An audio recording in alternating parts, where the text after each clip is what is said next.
It's extremely confusing, and part of it is because there's a lot of misinformation. Cleveland School of Cannabis President Tyrone Russell says the state is still separating the seeds and the stems when it comes to selling marijuana in the state of Ohio. On December 7th, you won't be able to say, okay, tomorrow I'm going to a dispensary, because there's still a licensing process that has to take place for those places to be able to dispense marijuana for adult use. On Thursday, Ohioans can possess 2.5 ounces of cannabis and 15 grams of extracts. Residents can also grow 6 plants per adult or 12 plants per household.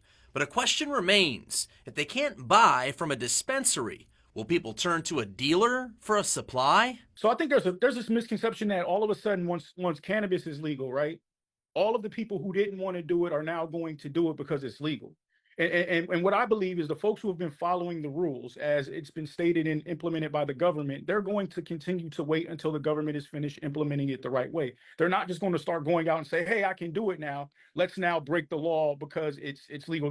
Those folks who have been following those rules are going to wait for the process to play itself out. I would not recommend ever going to a drug dealer to get your drugs of choice, and in this case, marijuana, to legally grow in your home. Brunswick Hills Police Chief Tim Sopkovich says police will be facing a learning curve when it comes to enforcement and testing for THC levels, especially in the cases of suspected impaired drivers. I think there's a lot of holes in this law, a lot of unanswered questions.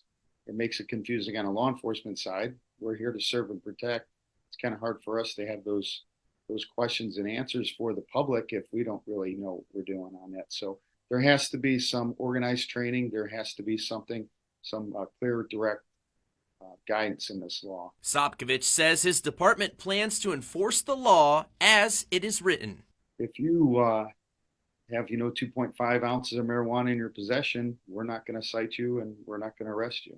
Anything more than that, then we'll take appropriate action. Tino Bovenzi, Fox 8 News.